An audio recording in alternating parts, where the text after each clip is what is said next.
Ok, bueno, entonces, volviendo al punto, dentro de todas las cosas que pueden decirse, o sea, hay muchas cosas que se pueden decir sobre los tres símbolos principales, pero sí hay algunas que claramente no nos dicen. Y es que, como está escrito ahí, no hablan ni remota ni siquiera lo insinúan una primacía en Roma, ni tampoco de Pedro como la roca fundante de la iglesia cristiana, ni mucho menos de un magisterio, ni mucho menos de esa, nuevamente, barrabasada que el Vaticano llama sucesión apostólica. Piensen, lean, espero, o repitan la lectura cuantas veces quieran de los tres símbolos principales. ¿En qué momento se da a insinuar que Roma tiene algún lugar de protagonismo, ya sea en la redacción, en la ubicación, en las personas que lo escribieron, etcétera, vinculado con Roma? No hay absolutamente nada, insisto, ni que meridianamente nos pueda hacer creer que aquí estaba pensándose en cualquiera de los tres credos, que Roma tenía un lugar de primacía. Absolutamente nada.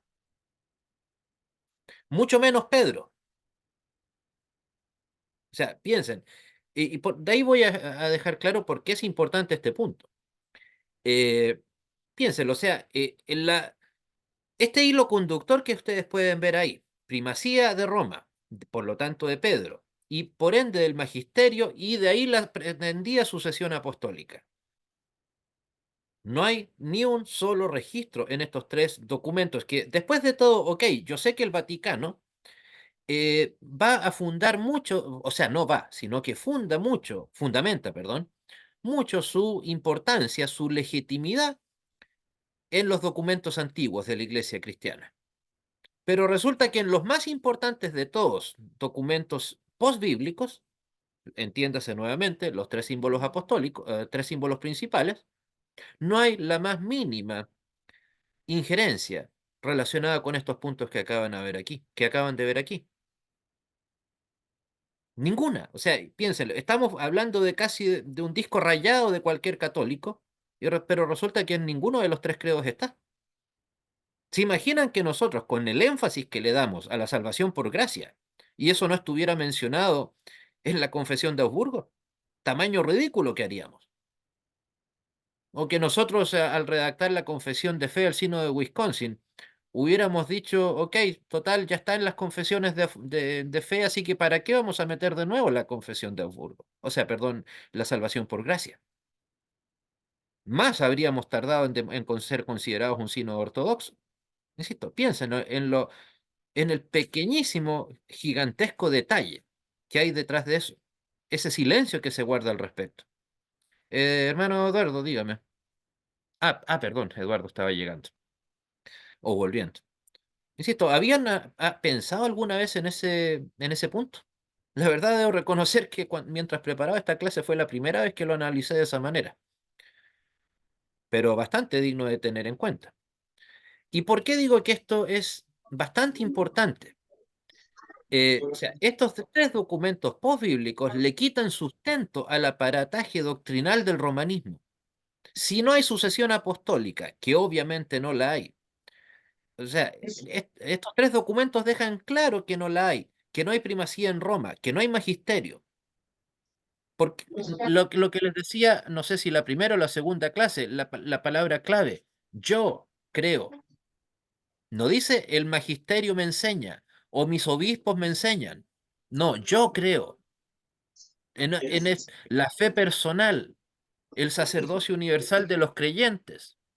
Ahí está, yo creo.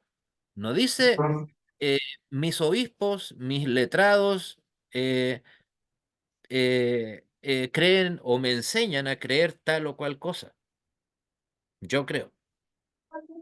De nuevo. O sea, por lo tanto, como dice ahí, se ve en ellos, en los credos, el sacerdocio universal, el creo. No hay primado papal. Y estamos hablando que el más moderno, o el menos antiguo, de los tres credos, el atanasiano, algunos hablan del 325. Y, o sea, estamos hablando de 300 años de cristianismo y resulta que todavía no hay ninguna alusión al Papa. Pero ¿cómo? Si hay una sucesión apostólica ininterrumpida desde Pablo hasta Bergoglio hoy en día. ¿Por qué entonces no hay, insisto, los tres documentos fundacionales del cristianismo postbíblico, no hay una sola mención a ellos?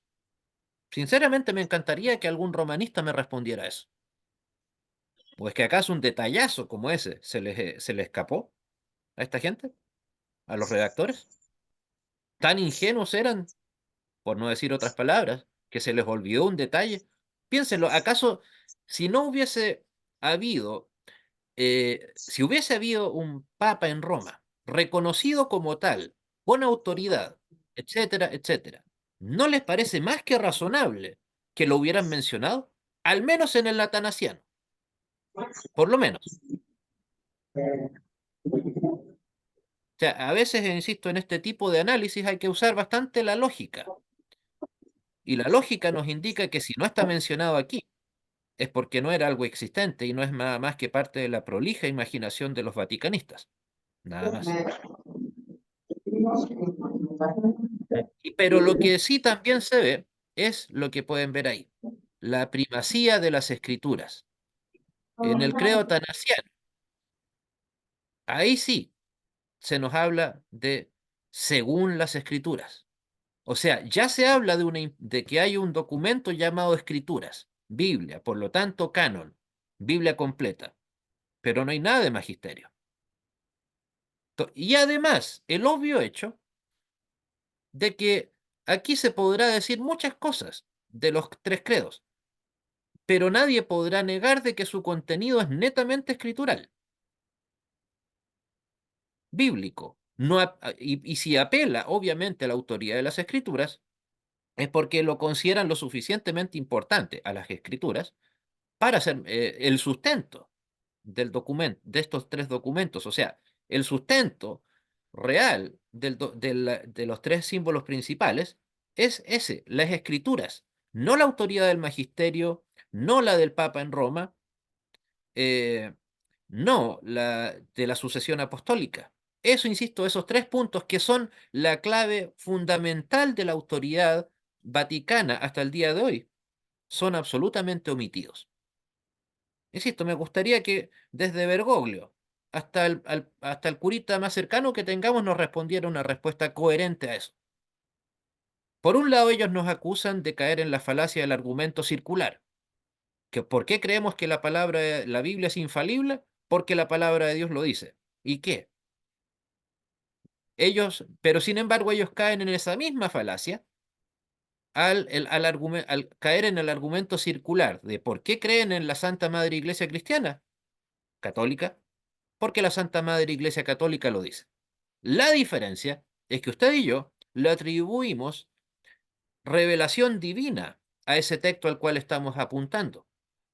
Ellos nos están diciendo que fueron simples humanos los que le están dando sustento a su magisterio, que es algo muy distinto. Podrá ser un argumento circular, no digo que lo sea, que no lo sea, perdón. Sí, lo es, pero no, pero es uno de bastante más sustento. O sea, en otras palabras, si se trata de seres humanos, usted y yo al decir la palabra de Dios lo dice, estamos apuntando a las palabras de Moisés, a las palabras de Abraham, de Isaac, de Jacob, de David, de Salomón, de Elías, Isaías, Jesús mismo, a Pablo, Pedro, Juan, Mateo, Marcos, Lucas, etcétera. ¿Ellos qué están diciendo? Personajes que de hecho comprobadamente cometieron errores. El magisterio de la iglesia, ¿qué es lo que puede decir en su favor? Eh, estos últimos siglos. ¿Acaso no se equivocó el magisterio de la iglesia cuando permitió que Eugenio Pacelli en 1933 firmara el concordato con el Vaticano, perdón, con la Alemania nazi? El primer aliado que tuvo el Vaticano fue, perdón, el primer aliado que tuvo la Alemania nazi fue el Vaticano, concordato de 1933. Y vamos, Y por cierto, no estoy eximiendo aquí a los luteranos alemanes de complicidad silenciosa con el gobierno nazi, pero la diferencia es que nosotros nunca le hemos atribuido infalibilidad a nuestros líderes. Esa es una gran diferencia con el error que pueda cometer un obispo católico a lo que pueda pasar con un obispo nuestro. Nosotros no le atribuimos infalibilidad, ellos sí. O insisto, cuando mandaron a fundar la Inquisición, ¿estaban siendo infalibles también? Cuando le dijeron a Torquemada, organice la, la Inquisición, ¿estaban siendo infalibles? O para no ir tan lejos, cuando el Papa ordenó la venta del perdón de las indulgencias, del perdón de los pecados, más conocido como la venta de indulgencias, gracias a la cual nosotros estamos acá. ¿Estaban siendo infalibles también? Entonces, ahí hasta nos podemos tomar de las mismas palabras tan famosas de Lutero frente al emperador el 18 de abril de 1521 al mediodía. No creo ni en el Papa ni en su concilio porque a menudo se contradicen mutuamente. Pues la historia del Vaticano en este tema es una crónica de cómo ellos se contradicen una y otra vez. En cambio, el luteranismo real no ha cambiado sus dogmas. Que hay algunos que lo hayan abandonado, sí, pero precisamente por eso estamos nosotros acá, porque no los hemos abandonado. ¿Por qué? Porque precisamente hacemos lo mismo que estos eh, tres símbolos principales. Apuntamos a las escrituras y no a nuestros líderes de turno. ¿Algún comentario, hermanos, antes de continuar?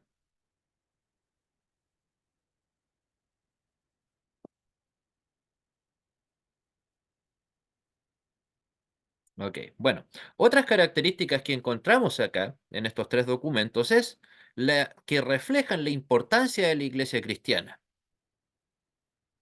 O sea, aquí vemos que desde un principio, con el credo apostólico, o sea, en el siglo II en adelante, ya había una preocupación por lo que enseñar y creer dentro de la iglesia cristiana, que no era como se suele bombardear a veces en estas iglesias, ni siquiera liberales, estas neopentecostales que dicen, siempre andan con ese emblema de la letra mata.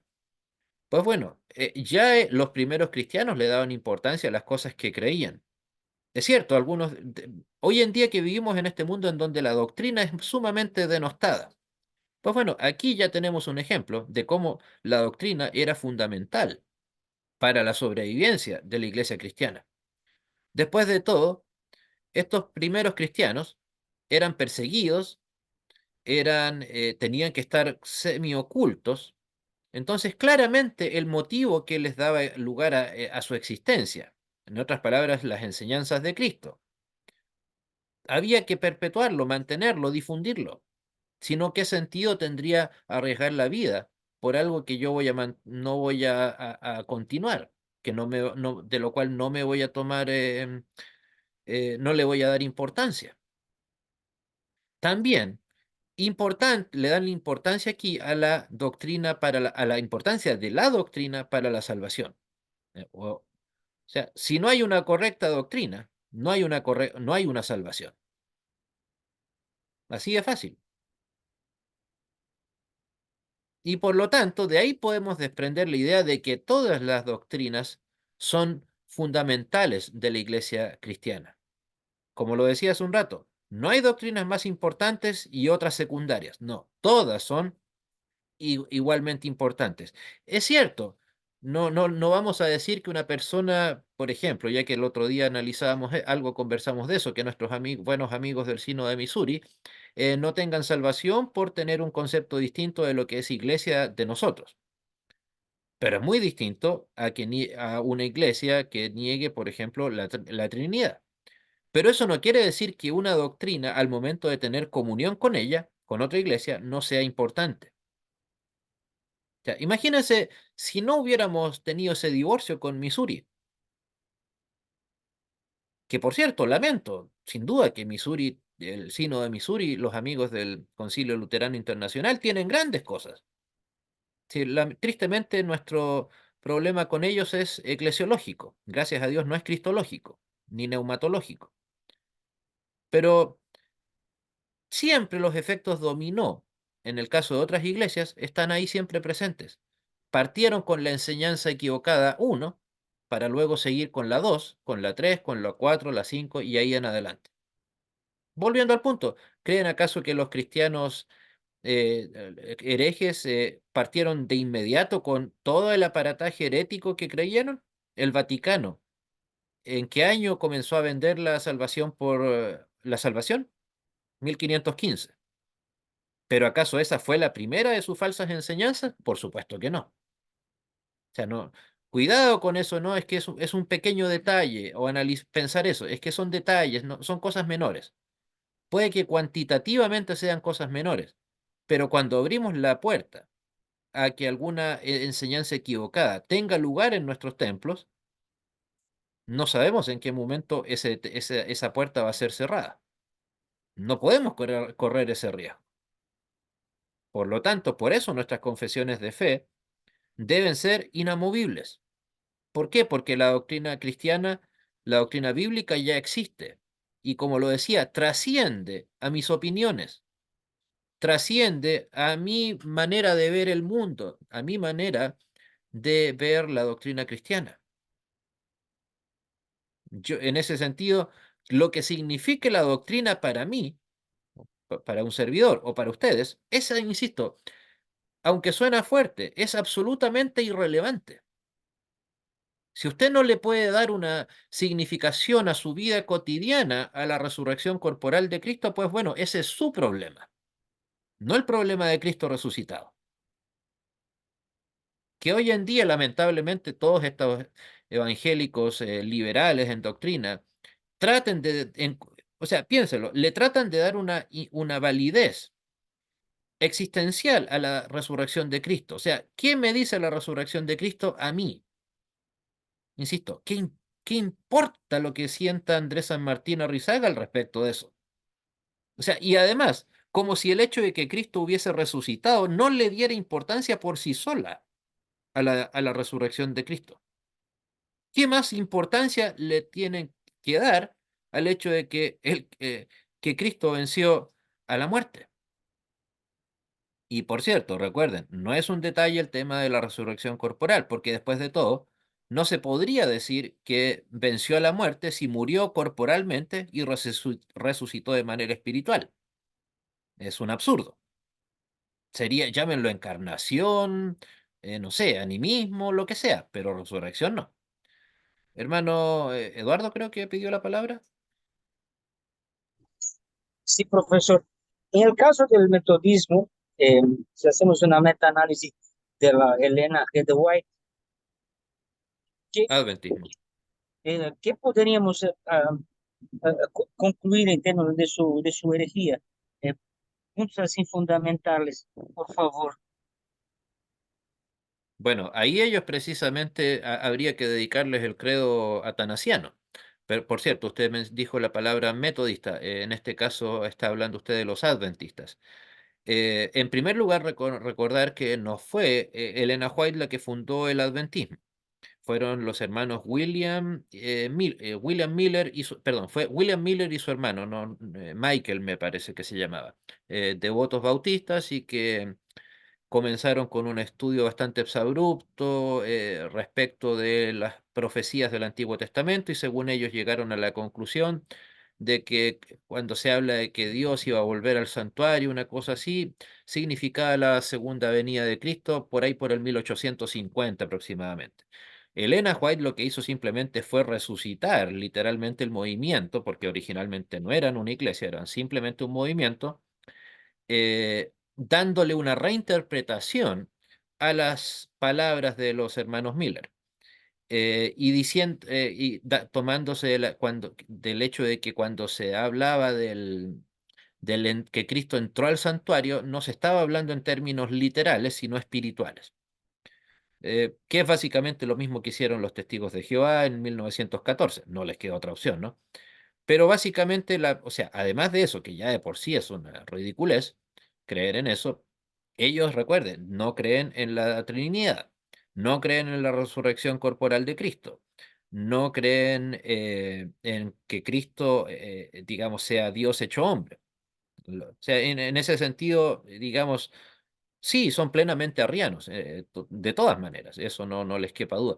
Pero curiosamente eso es algo que no se forjó con los mismos hermanos Miller, sino ni siquiera con White, sino que es algo que se fue gestando un par de décadas después de la existencia de Elena White.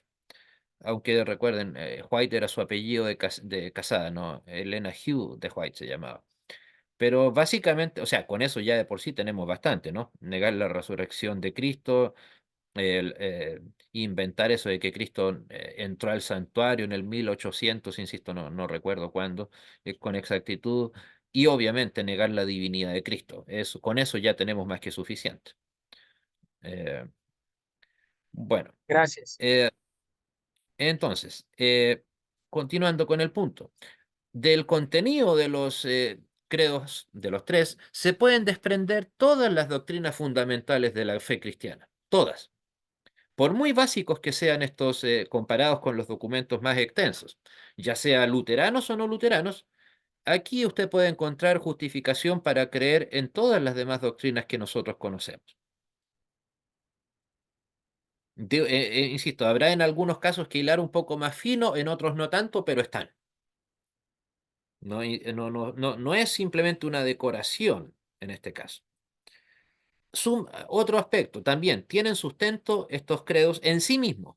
¿Por qué? Porque se basan en las escrituras. ¿Eso qué quiere decir? Que ya había un canon cerrado y autoritativo, que era el que dictaba la pauta. En otras palabras, sola escritura. Los credos no se toman su autoridad del grupo de personas que los redactó. No hay ninguna insinuación a eso. Ni siquiera el credo atanasiano que después de todo se le atribuye a Atanasio. En ninguna parte dice yo Atanasio. Eso nos permite dos cosas. Uno, dar más, por más que supuesto, el hecho de que Atanasio no tuvo que ver en la redacción y el hecho de que no se le estaba dando todavía la importancia a una persona, a una figura, por muy importante que ésta fuera. Es como el tema, volviendo de nuevo, a Pedro. Se le da a Pedro como supuesto primer líder de la iglesia una importancia que él jamás reclamó para sí. No sé, si es por hacerle una jugarreta a los amigos del Vaticano, yo les diría que lo único que me hace pensar que Pedro fue católico es que negó a Cristo tres veces, pero más allá de eso, nada más. Eh, entonces, insistir, los tres credos son sustentables en sí mismos, porque apuntan a las escrituras, igualmente nuestras confesiones de fe. Y también son una excelente muestra de apologética en un documento tan breve. Encontrar tanta apologética, la verdad que demuestra lo que está escrito ahí, que fueron fruto de grandes mentes, de personas que habían estudiado con meticulosidad, no solo los textos bíblicos, sino probablemente la filosofía que los rodeaba, las herejías que estaban teniendo que enfrentar, etcétera. Insisto, es un excelente, fundamental documento de apologética. Y además, una Excel y algo que demuestra la inteligencia de estas personas es la capacidad de síntesis que tienen. Toda la cantidad o sea, hacer un solo libro realmente bueno sobre el credo atanasiano, perfectamente podríamos hacer una enciclopedia de 400 páginas. A menos que simplemente nos quisiéramos limitar a un línea por línea y poner, ok, todo el que quiere ser salvo, ya, ok, significa dos frases, así utilizando el estilo Wikipedia. Pero si quiere hacer un texto extenso, muy o fuerte, con el contenido solamente del credo atanasiano, insisto, perfectamente puede escribir un libro de 300, 400 páginas, de todas maneras. Bueno, hermanos, ya ha llegado la finalización de la exposición de un servidor, así que ahora quedo atento los próximos minutos a vuestras preguntas y comentarios. Espero que no quejas.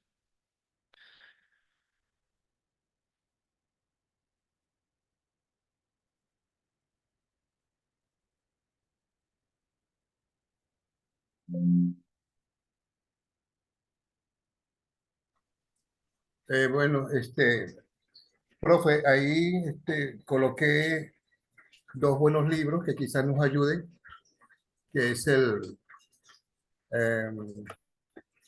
el libro de la Concordia y la Confesión de Habsburgo. No sé si son sumamente importantes e interesantes. Usted me dirá. Bueno, son parte de lo que se espera tengamos todos leídos durante nuestra vida ministerial, obviamente. Así que, por supuesto, sí, en efecto, debiesen ser considerados textos de... Sí, recuerden que si estos libros, es el libro de Concordia completo lo digitalizó un servidor. Fue un trabajo que tardé por lo menos unos 5 años en hacer ese trabajo. Creo que lo terminé el año 2010. Y de hecho hace poco le hice una corrección tipográfica a la no, a la apología de la Confesión de Habsburgo, para que lo tengan en cuenta. Que no necesariamente es exactamente el libro rojo, pero está ahí. Pero sí, obviamente considero fundamental que este libro esté leído en su totalidad por cualquiera de nosotros. ¿Algún otro comentario, hermanos?